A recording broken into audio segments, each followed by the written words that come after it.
नमस्कार दोस्तों, स्वागत है आपका इस लाइफ चेंजिंग वीडियो में जहां हम बात करेंगे एक ऐसी किताब की जिसने न सिर्फ लाखों करोड़ों लोगों की सोच बदली बल्कि उन्हें धन की स्वतंत्रता की ओर पहला कदम उठाने की प्रेरणा दी। जी हां दोस्तों, हम बात कर रहे हैं रॉबर्ट कियोसाकी की बेस्ट सेलर किताब रिच डैड पुअर डैड की। यह किताब सिर्फ अमीर बनने के गुण नहीं सिखाती बल्कि यह हमारी सोच, हमारे आर्थिक नजरिए और हमारी शिक्षा प्रणाली पर भी सवाल उठाती है।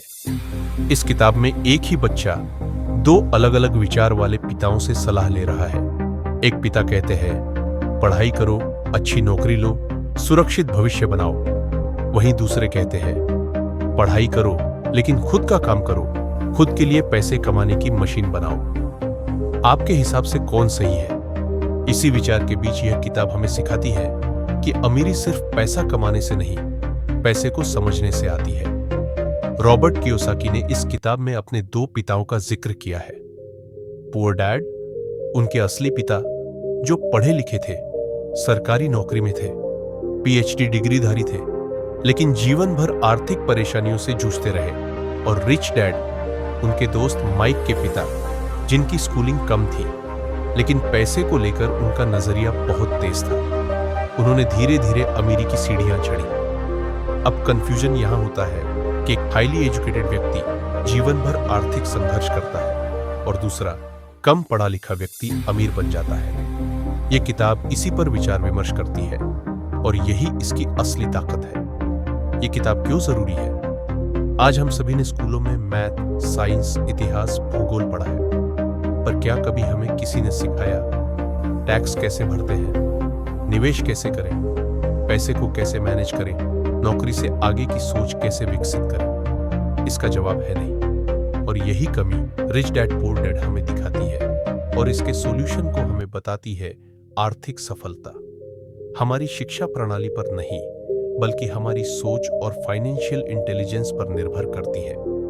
गरीब और मध्यम वर्ग का व्यक्ति पैसे के लिए काम करता है, वहीं दूसरी तरफ अमीर व्यक्ति ऐसा सिस्टम बनाता है जिसमें पैसा उसके लिए काम करे। भक्तों, अमीर लोग पैसे के लिए काम नहीं करते। रॉबर्ट जब 9 साल के थे तो उन्होंने अपने दोस्त माइक के साथ मिलकर अमीर बनने की ठान ली। उन्होंने सबसे पहले निकिल सिक्के की नकल बनाकर बेचने की कोशिश की, लेकिन यह गैरकानूनी था। इसलिए रिच डैड ने उन्हें समझाया, अगर तुम अमीर बनना चाहते हो तो तुम्हें पैसा बनाने की प्रक्रिया को समझना होगा, न कि सिर्फ पैसे कमाने पर ध्यान देना।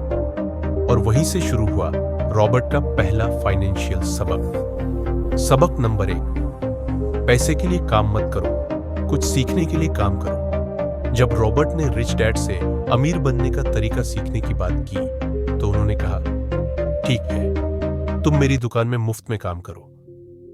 रॉबर्ट को यह बात अजीब लगी, बिना पैसे के क्यों काम करूं? लेकिन यहीं पर रिच डैड ने असली ज्ञान दिया। ज्यादातर लोग पैसे के लिए काम करते हैं डर के कारण। डर उन्हें जॉब पकड़ने के लिए मजबूर करता है, फिर उन्हें सैलरी की आदत पड़ जाती है और वे उसी चक्रव्यूह में फंसे रह जाते हैं। वहीं दूसरी तरफ पुअर डैड की सोच थी कि नौकरी पाओ, सैलरी लो, प्रमोशन लो, पेंशन लो। और रिच डैड की सोच थी सिस्टम बनाओ, पैसे को अपने लिए काम करने दो। रॉबर्ट का अनुभव, जागृति का क्षण कुछ हफ्ते काम करने के बाद रॉबर्ट नाराज हो गए कि उन्हें पैसे नहीं मिल रहे। तब रिच डैड ने उनसे कहा, मैं तुम्हें देख रहा था, तुम भी वही करने लगे जो बाकी लोग करते हैं। पहले जोश में काम करना शुरू किया, फिर जब पैसा नहीं मिला तो नाराज हो गए। यही फर्क है अमीर और गरीब की सोच में। इसका मतलब यह नहीं कि हम मुफ्त में काम करें, बल्कि यह कि शुरू में अनुभव लेने के लिए काम करें। पैसों के पीछे भागने की जगह ज्ञान, नेटवर्क और स्किल्स के पीछे भागें। डर और लालच का जाल।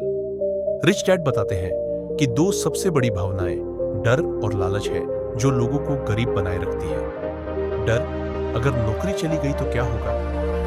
लालच, अगर मुझे इससे ज्यादा मिल सकता है तो क्यों ना नई नौकरी ढूंढूं। ये दोनों भावनाएं लोगों को सिर्फ कमाने और खर्च करने के चक्र में बांध देती है। उदाहरण के तौर पर लोग महंगी कार, बड़ा घर या छुट्टियों पर पैसा खर्च करते हैं ताकि दूसरों को दिखा सकें, लेकिन यह सब उनकी असली अमीरी नहीं दर्शाता। फर्क जानिए, काम करना चाहिए या सीखना चाहिए। पुअर डैड ने कहा, तुम स्कूल जाओ ताकि एक सुरक्षित नौकरी मिल सके। वहीं दूसरी तरफ रिच डैड ने कहा, तुम स्कूल जाओ ताकि तुम खुद सीख सको कि पैसा कैसे काम करता है। यहां असली सवाल यह नहीं है कि तुम कितना कमाते हो, बल्कि यह है कि तुम कमाई से क्या सीखते हो और उस सीख का कैसे इस्तेमाल करते हो। इस भाग से हमें यह सीख मिलती है कि पैसा तुम्हारा मालिक नहीं होना चाहिए, तुम्हें पैसे का मालिक बनना है। शुरुआत में जो काम सीखने का मौका दे वह करो, चाहे पैसे कम मिले। सैलरी एक जाल की तरह है, इससे बाहर निकलना सीखो। अमीर बनने के लिए आसान रास्ता बिल्कुल नहीं है, इसके लिए केवल स्मार्ट रास्ता है। अब अगले भाग में हम जानेंगे फाइनेंशियल साक्षरता का असली मतलब क्या होता है और कैसे अमीरी का रास्ता शुरू होता है। भाग 3, एसेट्स खरीदो, लायबिलिटीज से बचो। अब जब रॉबर्ट ने यह समझ लिया कि पैसा हमारा नौकर होना चाहिए, मालिक नहीं, तब रिच डैड ने अगला पाठ सिखाया। अगर तुम अमीर बनना चाहते हो तो सबसे पहले यह समझो कि एसेट क्या है और लायबिलिटी क्या है, और फिर बस एक काम करो, एसेट्स को खरीदते रहो। अब आप सोचेंगे ये तो आसान है, लेकिन दोस्तों असली खेल यहीं से शुरू होता है, क्योंकि ज्यादातर लोग लायबिलिटीज को एसेट समझ बैठते हैं। एसेट और लायबिलिटी का मतलब रिच डैड की परिभाषा। एसेट वो चीज जो आपकी जेब में पैसा डालती है, लायबिलिटी वो चीज जो आपकी जेब से पैसा निकालती है। उदाहरण के लिए मध्यम वर्ग के लोग आमतौर पर यही सोचते हैं, अच्छा घर का मतलब है एसेट, नई गाड़ी आई तो तरक्की, लेकिन असल में वे अपने ऊपर खर्च बढ़ा रहे होते हैं, और यही चूहों की रेस की शुरुआत होती है। सैलरी बढ़ी तो बड़ा लोन लिया तो खर्च बढ़ा, इसके बाद फिर और ज्यादा कमाने की दौड़ शुरू। यानी पुअर डैड कहते थे बड़ा घर तुम्हारी तरक्की का सबूत है, वही रिच डैड कहते थे जब तक घर तुम्हारे लिए कमाई नहीं कर रहा वो तुम्हारा खर्च है, संपत्ति नहीं। रिच डैड ने एक सिंपल डायग्राम से समझाया, गरीब और मध्यम वर्ग का कैश फ्लो, इनकम का सोर्स सैलरी खर्च है, ईएमआई, बिल्स, टैक्सेस, संपत्ति कुछ नहीं, liabilities, home loan, car loan. वहीं अमीर लोगों का कैश फ्लो, इनकम का source, rental income, dividends, business खर्च, नियंत्रित संपत्ति, real estate, stocks, business systems, liabilities. Minimum Robert की पहली प्रॉपर्टी। रॉबर्ट ने जब नौकरी से कुछ पैसे बचाए तो उन्होंने एक सस्ती प्रॉपर्टी ढूंढी। कई लोग बोले, इतना छोटा घर खरीदोगे? पर वह संपत्ति हर महीने किराया देती थी, यानी वह एक एसेट बन चुकी थी। यही सिद्धांत है, छोटा शुरू करो लेकिन समझदारी से। पुअर डैड और रिच डैड की सोच का फर्क इस भाग से मुख्य बातें यह है। नंबर 1, हमेशा पूछो, क्या यह मेरी जेब में पैसे डाल रहा है या निकाल रहा है? नंबर 2, एसेट्स पर ध्यान दो, वो चीजें खरीदो जो तुम्हें कमाई दे। नंबर 3, जब तक तुम्हारे पास संपत्ति की एक मजबूत लाइन नहीं बनती, अमीरी सिर्फ एक सपना ही रहेगी। नंबर 4, अपनी आमदनी का एक हिस्सा लायबिलिटी नहीं बल्कि संपत्ति में लगाओ। अब अगले भाग में हम जानेंगे वित्तीय साक्षरता क्या होती है और क्यों यह स्कूल से भी ज्यादा जरूरी है। साथ ही हम सीखेंगे टैक्स, अकाउंटिंग, इन्वेस्टमेंट और मार्केट की बुनियादी बातें। भाग 4, वित्तीय साक्षरता, अमीरी की असली नींव। रिच डैड का कहना था, पैसे की समस्या पैसे से नहीं, पैसे की समझ की कमी से आती है। और यही है फाइनेंशियल लिटरेसी, यानी आर्थिक समझ, जो हमें बताती है कि पैसा कैसे काम करता है, टैक्स कैसे बचाया जा सकता है, अच्छा निवेश क्या है और बाजार में कैसे टिके रह सकते हैं। अब हम जानेंगे वो 4 मुख्य क्षेत्र जिनकी समझ होना अमीर बनने के लिए अनिवार्य है। नंबर 1, अकाउंटिंग है पैसे की भाषा।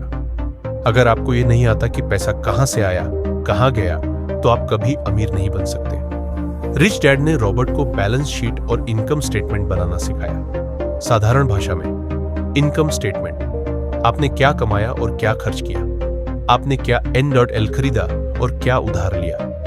उदाहरण के लिए इनकम सोर्स किराया, डिविडेंड खर्च, ईएमआई, बिजली बिल, एसेट किराए की property, stocks, liability, home loan, car loan. इससे आपको कैश फ्लो का अंदाजा मिलता है जो अमीरी का असली इंजन है। नंबर 2, निवेश रिच डैड कहते हैं पैसे को वहीं लगाओ जहां से वह खुद और पैसे लाए। निवेश के प्रकार: शेयर बाजार, real estate, property, mutual fund, सोना, बिटकॉइन जैसे निवेश।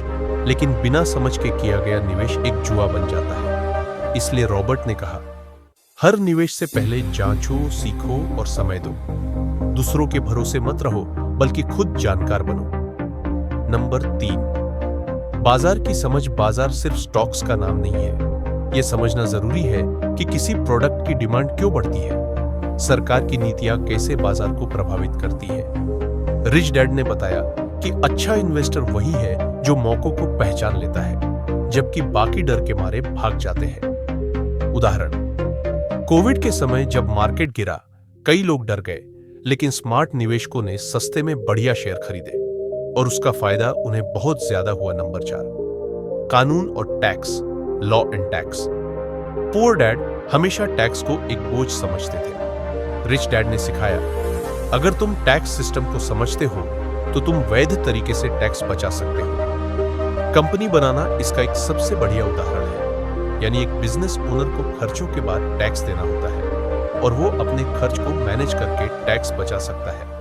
इस भाग से मुख्य बातें यह है: नंबर 1, पैसा कमाने से पहले पैसे को समझना सीखो। नंबर 2, अकाउंटिंग, निवेश, मार्केट और टैक्स। इन 4 स्तंभों पर ही अमीरी की इमारत टिकती है। नंबर 3, सिर्फ काम करके अमीर नहीं बना जा सकता, समझदारी से काम करके बना जा सकता है। नंबर 4, जितनी जल्दी इन विषयों को समझना शुरू करोगे, उतनी जल्दी फाइनेंशियल फ्रीडम के करीब पहुंचोगे। अब अगले भाग में हम जानेंगे कि कैसे अमीर लोग जोखिम लेने से डरते नहीं हैं, बल्कि वे डर और लालच को कैसे मैनेज करते हैं। और हम बात करेंगे भावनाओं के उस खेल की जिसमें 90% लोग हार मान जाते हैं। तो दोस्तों, ये rich dad poor dad book summary का पार्ट 1 था। यदि आप पार्ट 2 देखना चाहते हैं तो कमेंट में लिखे पार्ट 2। फिर वीडियो की लिंक आपको डिस्क्रिप्शन में मिल जाएगी। तो ये वीडियो आपको पसंद आई हो तो वीडियो को लाइक करना और आपके अपने चैनल बुक वर्ल्ड 28 को सब्सक्राइब करना बिल्कुल भी मत भूलिएगा। चलिए तो मिलते हैं नेक्स्ट वीडियो में। तब तक के लिए जय हिंद, जय भारत।